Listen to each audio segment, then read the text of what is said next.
Horror Readings by Danielson.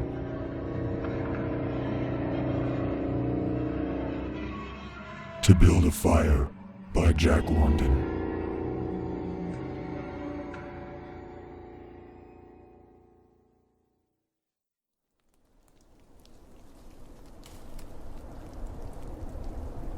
Dawn had dawned, cold and gray, when the man turned aside from the main Yukon Trail. He climbed the high earth bank, where a little-traveled trail led east through the pine forest. It was a high bank, and he paused to breathe at the top. He excused the act to himself by looking at his watch. It was 9 o'clock in the morning. There was no sun or promise of sun, although there was not a cloud in the sky. It was a clear day. However, there seemed to be an indescribable darkness over the face of things. That was because the sun was absent from the sky. This fact did not worry the man. He was not alarmed by the lack of sun. It had been a day since he had seen the sun. The man looked along the way he had come. The Yukon lay a mile wide and hidden under 3 feet of ice. On top of this ice were as many feet of snow. It was all pure white. North and south, as far as his eye could see, it was unbroken white.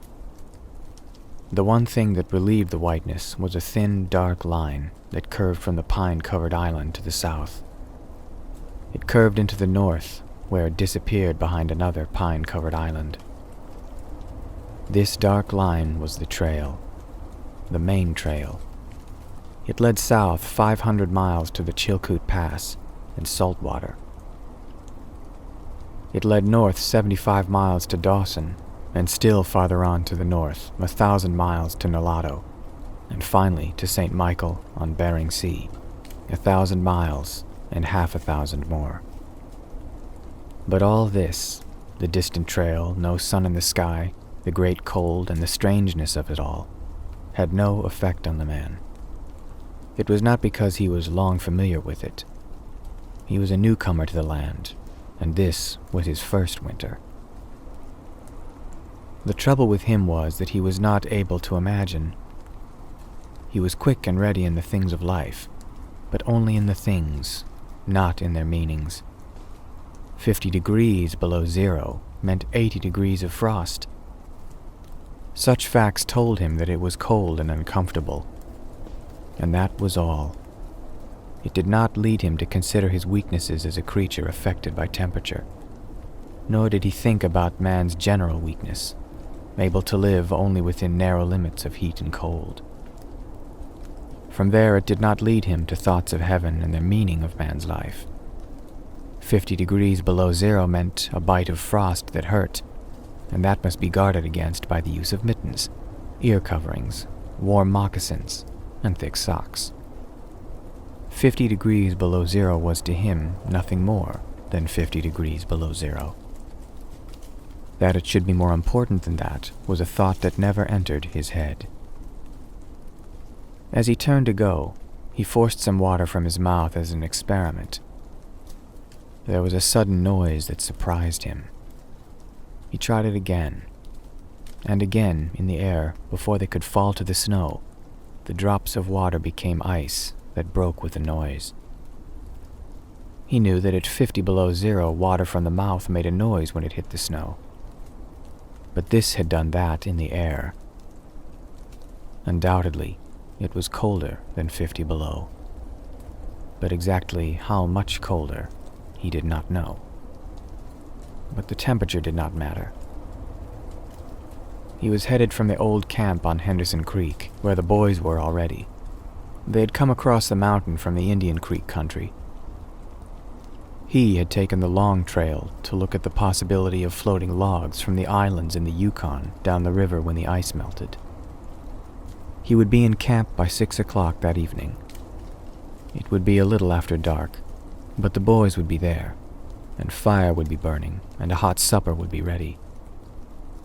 As he thought of lunch, he pressed his hand against the package under his jacket. It was also under his shirt, wrapped in a handkerchief, and lying for warmth against the naked skin. otherwise the bread would freeze. He smiled contentedly to himself as he thought of those pieces of bread, each of which enclosed a generous portion of cooked meat. He plunged among the big pine trees. The trail was not well marked here. Several inches of snow had fallen since the last sled had passed. He was glad he was without a sled.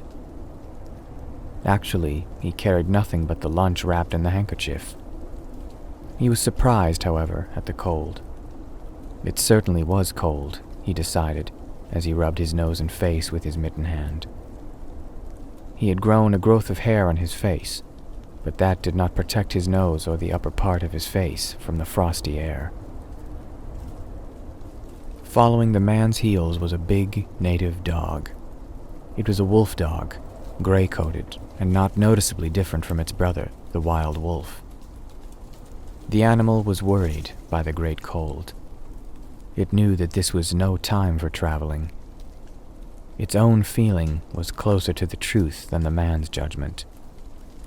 In reality, it was not merely colder than 50 below zero. It was colder than 60 below, then 70 below. It was 75 below zero. Because the freezing point is 32 above zero, it meant that there were 107 degrees of frost. The dog did not know anything about temperatures. Possibly in its brain there was no understanding of a condition of very cold, such as was in the man's brain. But the animal sensed danger. Its fear made it question eagerly every moment of the man, as if expecting him to go into camp or to seek shelter somewhere and build a fire. The dog had learned about fire, and it wanted fire. Otherwise, it would dig itself into the snow and find shelter from the cold air. The frozen moistness of its breath had settled onto its fur in a fine powder of frost. The hair on the man's face was similarly frosted, but more solidly. It took the form of ice and increased with every warm, moist breath from his mouth. Also, the man had tobacco in his mouth. The ice held his lips so tightly together that he could not empty the juice from his mouth. The result was a long piece of yellow ice hanging from his lips. If he fell down, it would break, like glass, into many pieces. He expected the ice formed by the tobacco juice, having been out twice before when it was very cold. But it had not been as cold as this, he knew. He continued through the level forest for several miles. Then he went down a bank to the frozen path of a small stream. This was Henderson Creek, and he knew he was 10 miles from where the stream divided. He looked at his watch. It was 10 o'clock. He was traveling at the rate of 4 miles an hour. Thus, he figured he would arrive where the stream divided at 12:30. He decided he would eat his lunch when he arrived there. The dog followed again at his heels, with its tail hanging low, as the man started to walk across the frozen stream.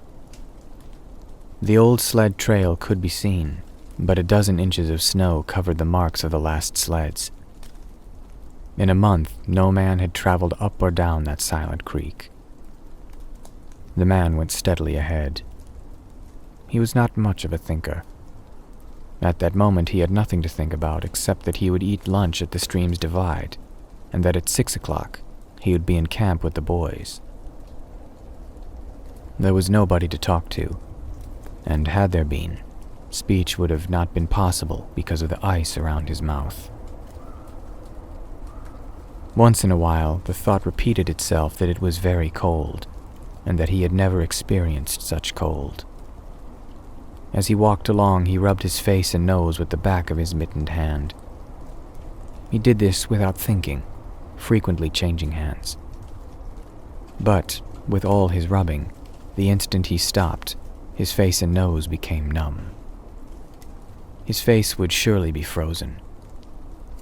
He knew that he was sorry that he had not worn the sort of nose guard Bud wore when it was cold.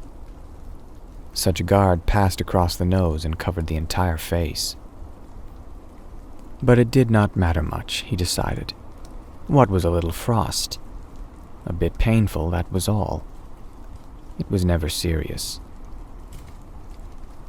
Empty as the man's mind was of thoughts, he was most observant. He noticed the changes in the creek, the curves and the bends, and always he noted where he placed his feet. Once, coming around a bend, he moved suddenly to the side like a frightened horse. He curved away from the place where he had been walking and retraced his steps several feet along the trail. He knew the creek was frozen to the bottom. No creek could contain water in that winter. But he knew also that there were streams of water that came out from the hillsides and ran along under the snow and on top of the ice under the creek. He knew that even in the coldest weather, these streams were never frozen, and he also knew their danger. They hid pools of water under the snow that might be 3 inches deep, or 3 feet. Sometimes a skin of ice 1/2 inch thick covered them, and in turn was covered by the snow. Sometimes there was both water and thin ice, and when a man broke through, he could get very wet. That was why he had jumped away so suddenly. He had felt the ice move under his feet. He had also heard the noise of the snow-covered ice skin breaking, and to get his feet wet in such a temperature meant trouble and danger. At the very least, it meant delay, because he would be forced to stop and build a fire. Only under its protection could he bare his feet while he dried his socks and moccasins. He stood and studied the creek bottom and its banks. He decided that the flowing stream of water came from the right side. He thought for a while, rubbing his nose and face. Then he walked to the left. He stepped carefully and tested the ice at each step. Once away from the danger, he continued at his 4-mile pace. During the next 2 hours, he came to several similar dangers. Usually the snow above the pools had a sunken appearance. However, once again he came near to falling through the ice. Once, sensing danger, he made the dog go ahead. The dog did not want to go. It hesitated until the man pushed it forward. Then it went quickly across the white, unbroken surface. Suddenly it fell through the ice, but climbed out on the other side, which was firm. It had wet its feet and legs. Almost immediately the water on them turned to ice. The dog made quick efforts to get the ice off its legs. Then it lay down in the snow and began to bite out the ice that had formed between its toes. The animal knew enough to do this. To permit the ice to remain would mean sore feet. It did not know this. It merely obeyed the commands that arose from the deepest part of its being. But the man knew these things, having learned them from experience. He removed the mitten from his right hand and helped the dog tear out the pieces of ice. He did not bare his fingers more than a minute, and was surprised to find that they were numb. It certainly was cold. He pulled on the mitten quickly and beat his hand across his breast. At 12 o'clock, the day was at its brightest, yet the sun did not appear in the sky. At 12:30 on the minute, he arrived at the divide of the creek. He was pleased at his rate of speed. If he continued, he would certainly be with the boys by 6 o'clock that evening. He unbuttoned his jacket and shirt and pulled forth his lunch. The action took no more than a quarter of a minute. Yet in that brief moment, the numbness touched his bare fingers. He did not put the mitten on, but instead struck the fingers against his leg. Then he sat down on a snow-covered log to eat. The pain that followed the striking of his fingers against his leg ceased so quickly that he was frightened. He had not had time to take a bite of his lunch. He struck the fingers repeatedly and returned them to the mitten. Then he bared the other hand for the purpose of eating. He tried to take a mouthful, but the ice around his mouth prevented him. Then he knew what was wrong. He had forgotten to build a fire and warm himself. He laughed at his own foolishness. As he laughed, he noticed the numbness in his bare fingers. Also, he noted that the feeling which had first come to his toes when he had sat down was already passing away. He wondered whether the toes were warm or whether they were numb. He moved them inside the moccasins and decided that they were numb. He pulled the mitten on hurriedly and stood up. He was somewhat frightened. He stamped forcefully until the feeling returned to his feet. It certainly was cold, he thought. That man from Sulphur Creek had spoken the truth when telling how cold it sometimes got in this country, and he had laughed at him at the time.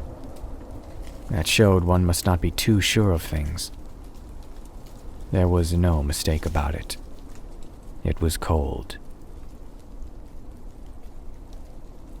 He walked a few steps, stamping his feet and waving his arms until reassured by the returning warmth. Then he took some matches and proceeded to make a fire. In the bushes, the high water had left a supply of sticks. From here, he got wood for his fire. Working carefully from a small beginning, he soon had a roaring fire. Bending over the fire, he first melted the ice from his face. With the protection of the fire's warmth, he ate his lunch. For the moment, the cold had been forced away. The dog took comfort in the fire, lying at full length close enough for warmth, and far enough away to escape being burned. When the man had finished eating, he filled his pipe with tobacco and had a comfortable time with a smoke. Then he pulled on his mittens, settled his cap firmly about his ears, and started along the creek trail toward the left. The dog was sorry to leave and looked towards the fire. This man did not know cold. Possibly none of his ancestors had known cold, real cold. But the dog knew, and all of its family knew, and it knew that it was not good to walk outside in such fearful cold. It was the time to lie in a hole in the snow and to wait for this awful cold to stop. There was no real bond between the dog and the man. The one was the slave of the other. The dog made no effort to indicate its fears to the man. It was not concerned with the well-being of the man. It was for its own sake that it looked toward the fire. But the man whistled and spoke to it with the sound of the whip in his voice. So the dog started walking close to the man's heels and followed him along the trail. The man put more tobacco in his mouth and started a new growth of yellow ice on his face. Again, his moist breath quickly powdered the hair on his face with white. He looked around him. There did not seem to be so many pools of water under the snow on the left side of Henderson Creek, and for half an hour the man saw no signs of any. And then it happened. At a place where there were no signs, the man broke through. It was not deep. He was wet to the knees before he got out of the water to the firm snow. He was angry and cursed his luck aloud. He had hoped to get into camp with the boys at 6 o'clock, and this would delay him an hour. Now he would have to build a fire and dry his moccasins and socks. This was most important at that low temperature. He knew that much. So he turned aside to the bank, which he climbed. On top, under several small pine trees, he found some firewood which had been carried there by the high water of last year. There were some sticks, but also larger branches and some dry grasses. He threw several large branches on top of the snow. This served for a foundation and prevented the young flame from dying in the wet snow. He made a flame by touching a match to a small piece of tree bark that he took from his pocket. This burned even better than paper. Placing it on the foundation, he fed the young flame with pieces of dry grass and with the smallest dry sticks. He worked slowly and carefully, realizing his danger. Gradually, as the flame grew stronger, he he increased the size of the sticks with which he fed it. He sat in the snow, pulling the sticks from the bushes under the trees and feeding them directly to the flame. He knew he must not fail. When it is 75 below zero, a man must not fail in his first attempt to build a fire. This is especially true if his feet are wet. If his feet are dry and he fails, he can run along the trail for half a mile to keep his blood moving. But the blood in wet and freezing feet cannot be kept moving when it is 75 below. No matter how fast he runs, the wet feet will freeze even harder. All this the man knew. The old man on Sulphur Creek had told him about it, and now he was grateful for the advice. Already all feeling had gone from his feet. To build the fire, he had been forced to remove his mittens, and the fingers had quickly become numb. His pace of 4 miles an hour had kept his heart pushing the blood to all parts of his body. But the instant he stopped, the action of the heart slowed down. He now received the full force of the cold. The blood of his body drew back from it. The blood was alive, like the dog. Like the dog, it wanted to hide and seek cover, away from the fearful cold. As long as he walked 4 miles an hour, the blood rose to the surface. But now, it sank down into the lowest depths of his body. His feet and hands were the first to feel its absence. His wet feet froze first. His bare fingers were numb, although they had not yet begun to freeze. Nose and face were already freezing, while the skin of all his body became cold as it lost its blood. But he was safe. Toes and nose and face would only be touched by the frost, because the fire was beginning to burn with strength. He was feeding it with sticks the size of his finger. In another minute, he would be able to feed it with larger branches. Then he could remove his wet moccasins and socks. While they dried, he could keep his naked feet warm by the fire, rubbing them first with snow. The fire was a success. He was safe. He remembered the advice of the old man on Sulphur Creek and smiled. The man had been very serious when he said that no man should travel alone in that country after 50 below zero. Well, here he was.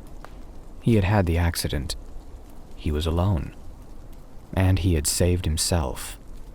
Those old men were rather womanish, he thought. All a man must do was to keep his head, and he was all right. Any man who was a man could travel alone. But it was surprising, the rapidity with which his face and nose were freezing. He had not thought his fingers could lose their feeling in so short a time. Without feeling they were, because he found it very difficult to make them move together to grasp a stick. They seemed far from his body, and from him. When he touched a stick, he had to look to see whether or not he was holding it. All of which mattered little. There was the fire, promising life with every dancing flame. He started to untie his moccasins. They were coated with ice. The thick socks were like iron almost to the knees. The moccasin strings were like ropes of steel. For a moment he pulled them with his unfeeling fingers. Then, realizing the foolishness of it, he grasped his knife. But before he could cut the strings, it happened. It was his own fault, or instead, his mistake. He should not have built the fire under the pine tree. He should have built it in an open space, but it had been easier to pull the sticks from the bushes and drop them directly on the fire. Now the tree under which he had done this carried a weight of snow on its branches. No wind had been blowing for weeks, and each branch was heavy with snow. Each time he pulled a stick, he shook the tree slightly. There had been just enough movement to cause the awful thing to happen. High up in the tree, one branch dropped its load of snow. This fell on the branches beneath. This process continued, spreading through the whole tree. The snow fell without warning upon the man in the fire, and the fire was dead. Where it had burned was a pile of fresh snow. The man was shocked. It was like hearing his own judgment of death. For a moment he sat and stared at the spot where the fire had been. Then he grew very calm. Perhaps the old man on Sulphur Creek was right. If he had a companion on the trail, he would be in no danger now. The companion could have built the fire. Now he must build the fire again, and this time he must not fail. Even if he succeeded, he would be likely to lose some toes. His feet must be badly frozen by now, and there would be some time before the second fire was ready. Such were his thoughts, but he did not sit and think them. He was busy all the time they were passing through his mind. He made a new foundation for a fire, this time in the open space where no tree would be above it. Next, he gathered dry grasses and tiny sticks. He could not bring his fingers together to pull them out of the ground, but he was able to gather them by the handful. In this way, he also got many pieces that were undesirable, but it was the best he could do. He worked carefully, even collecting an armful of the larger branches to be used later when the fire gathered strength. And all the while, the dog sat and watched him. There was an anxious look in its eyes, because it depended on him as the fire provider, and the fire was slow in coming. When all was ready, the man reached in his pocket for the second piece of tree bark. He knew the bark was there, although he could not feel it with his fingers. He tried again and again, but he could not grasp it. And all the time, in his mind, he knew that each instant his feet were freezing. This thought alarmed him, but he fought against it and kept calm. He pulled on his mittens with his teeth and began swinging his arms. Then he beat his hands with all his strength against his sides. He did this while he was sitting down. Then he stood up to do it. All the while the dog sat in the snow, its tail curled warmly over its feet, its sharp wolf ears bent forward as it looked at the man. And the man, as he waved his arms and hands, looked with longing at the creature that was warm and secure in the covering provided by nature. After a time, he began to notice some feeling in his beaten fingers. The feeling grew stronger until it became very painful, but the man welcomed the pain. He pulled the mitten from his right hand and grasped the tree bark from his pocket. The bare fingers were quickly numb again. Next, he brought out his pack of matches, but the awful cold had already driven the life out of his fingers. In his effort to separate one match from the others, the whole pack fell in the snow. He tried to pick it out of the snow, but failed. The dead fingers could neither touch nor hold. Now he was very careful. He drove the thought of his freezing feet and nose and face from his mind. He devoted his whole soul to picking up the matches. He followed the movements of his fingers with his eyes, using his sense of sight instead of that of touch. When he saw his fingers on each side of the pack, he closed them. That is, he willed to close them, because the fingers did not obey. He put the mitten on the right hand again, and beat it fiercely against his knee. Then, with both mittened hands, he lifted up the pack of matches, along with much snow, to the front of his jacket. But he had gained nothing. After some struggling, he managed to get the pack between his mittened hands. In this manner, he carried it to his mouth. The ice broke as he opened his mouth with a fierce effort. He used his upper teeth to rub across the pack in order to separate a single match. He succeeded in getting one, which he dropped on his jacket. His condition was no better. He could not pick up the match. Then he thought how he might do it. He picked up the match in his teeth and drew it across his leg. 20 times he did this before he succeeded in lighting it. As it flamed, he held it with his teeth to the tree bark. But the burning smell went up his nose, causing him to cough. The match fell into the snow, and the flame died. The old man on Sulphur Creek was right, he thought, in the moment of controlled despair that followed. After 50 below zero, a man should travel with a companion. He beat his hands, but failed to produce any feeling in them. Suddenly, he bared both hands, removing the mittens with his teeth.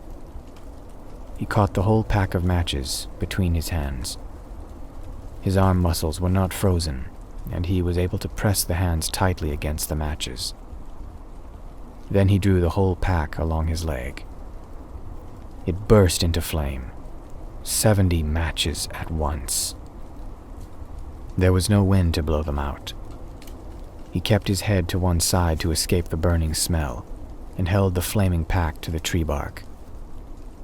As he held it, he noticed some feeling in his hand. His flesh was burning. He could smell it. The feeling developed into pain. He continued to endure it. He held the flame of the matches to the bark that would not light readily, because his own burning hands were taking most of the flame. Finally, when he could endure no more, he pulled his hands apart. The flaming matches fell into the snow, but the tree bark was burning. He began laying dry grasses and the tiniest sticks on the flame. He could not choose carefully, because they must be pieces that could be lifted between his hands.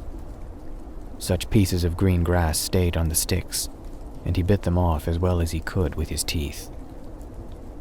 He treated the flame carefully.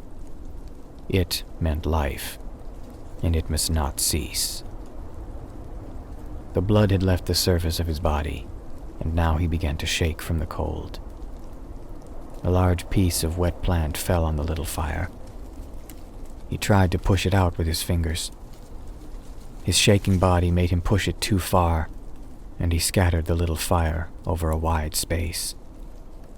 He tried to push the burning grasses and sticks together again. Even with the strong effort that he made, his trembling fingers would not obey, and the sticks were hopelessly scattered. Each stick smoked a little and died. The fire provider had failed.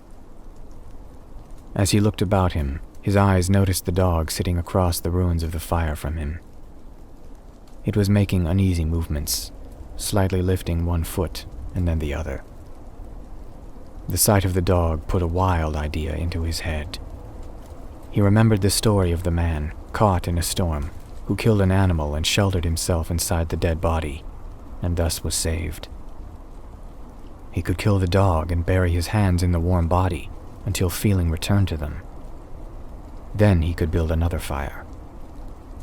He spoke to the dog, calling it to him, but in his voice was a strange note of fear that frightened the animal.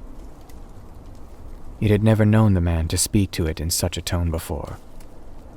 Something was wrong, and it sensed danger. It knew not what danger, but somewhere in its brain arose a fear of the man. It flattened its ears at the sound of the man's voice. Its uneasy movements and the liftings of its feet became more noticeable. It would not come to the man. He got down on his knees and went toward the dog, but this unusual position excited fear, and the animal moved away. The man sat in the snow for a moment and struggled for calmness. He pulled on his mittens using his teeth, and then stood on his feet. He glanced down to assure himself that he was really standing, because lack of feeling in his feet gave him no relation to the earth. His position, however, removed the fear from the dog's mind. When he commanded the dog with his usual voice, the dog obeyed and came to him. As it came within his reach, the man lost control. His arms reached out to hold the dog, and he experienced real surprise when he discovered that his hands could not grasp. There was neither bend nor feeling in his fingers. He had forgotten for the moment that they were frozen, and that they were freezing more and more. All this happened quickly, and before the animal could escape, he encircled its body with his arms. He sat down in the snow, and in this fashion held the dog while it barked and struggled.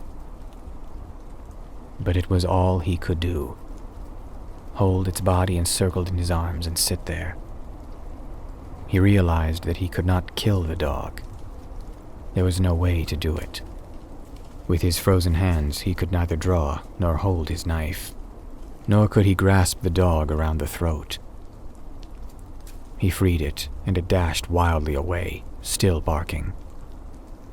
It stopped 40 feet away and observed him curiously, with ears sharply bent forward. The man looked down at his hands to locate them, and found them hanging on the sides of his arms. He thought it curious that it was necessary to use his eyes to discover where his hands were. He began waving his arms, beating the mittened hands against his sides. He did this for 5 minutes. His heart produced enough blood to stop his shaking, but no feeling was created in his hands. A certain fear of death came upon him. He realized that it was no longer a mere problem of freezing his fingers and toes, or of losing his hands and feet. Now, it was a problem of life and death with the circumstances against him.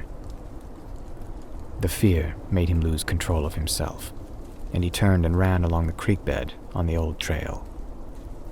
The dog joined him and followed closely behind. The man ran blindly in fear such as he had never known in his life. Slowly, as he struggled through the snow, he began to see things again. The banks of the creek, the bare trees, and the sky. The running made him feel better. He did not shake anymore. Maybe, if he continued to run, his feet would stop freezing. Maybe, if he ran far enough, he would find the camp and the boys. Without doubt, he would lose some fingers and toes and some of his face. But the boys would take care of him and save the rest of him when he got there. At the same time, there was another thought in his mind that said he would never get to the camp and the boys. It told him that it was too many miles away, and that the freezing had too great a start, and that he would soon be dead. He pushed this thought to the back of his mind and refused to consider it. Sometimes it came forward and demanded to be heard, but he pushed it away and tried to think of other things. It seemed strange to him that he could run on feet so frozen that he could not feel them when they struck the earth and took the weight of his body. He seemed to be flying above the surface and to have no connection with the earth.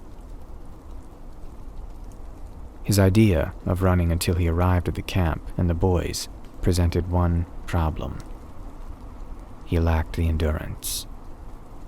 Several times he caught himself as he was falling. Finally, he dropped to the ground, unable to stop his fall. When he tried to rise, he failed. He must sit and rest, he decided. Next time, he would merely walk and keep going. As he sat and regained his breath, he noted that he was feeling warm and comfortable. He was not shaking, and it even seemed that a warm glow had come to his body. And yet when he touched his nose or face, there was no feeling. Running would not bring life to them, nor would it help his hands and feet. Then the thought came to him that the frozen portions of his body must be increasing. He tried to keep this thought out of his mind and to forget it. He knew that such thoughts caused a feeling of fright in him, and he was afraid of such feelings. But the thought returned and continued. until he could picture his body totally frozen. This was too much, and again he ran wildly along the trail. Once he slowed to a walk, but the thought that the freezing of his body was increasing made him run again. And all the time the dog ran with him, at his heels. When he fell a second time, the dog curled its tail over its feet and sat in front of him, facing him, curiously eager. The warmth and security of the animal angered him.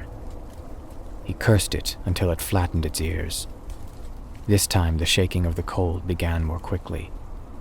He was losing his battle with the frost. It was moving into his body from all sides. This thought drove him forward. But he ran no more than 100 feet when he fell, head first. It was his last moment of fear. When he had recovered his breath and his control, he sat and thought about meeting death with dignity. However, the idea did not come to him in exactly this manner. His idea was that he had been acting like a fool. He had been running around like a chicken with its head cut off. He was certain to freeze in his present circumstances, and he should accept it calmly. With this newfound peace of mind came the first sleepiness. A good idea, he thought, to sleep his way to death. Freezing was not as bad as people thought. There were many worse ways to die. He pictured the boys finding his body the next day. Suddenly, he saw himself with them, coming along the trail and looking for himself. And still with them, he came around a turn in the trail and found himself lying in the snow. He did not belong with himself anymore. Even then, he was outside of himself, standing with the boys and looking at himself in the snow. It certainly was cold, was his thought. When he returned to the United States, he could tell the folks what real cold was.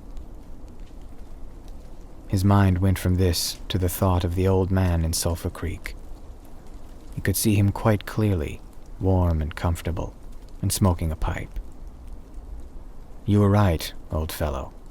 You were right," he murmured to the old man of Sulphur Creek. Then the man dropped into what seemed to him the most comfortable and satisfying sleep he had ever known. The dog sat facing him and waiting. The brief day ended in a long evening. There were no signs of a fire to be made. Never in the dog's experience had it known a man to sit like that in the snow and make no fire. As the evening grew darker, its eager longing for the fire mastered it. With much lifting of its feet, it cried softly. Then it flattened its ears, expecting the man's curse. But the man remained silent.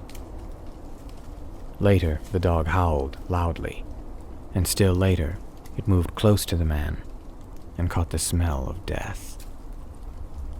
This made the animal back away.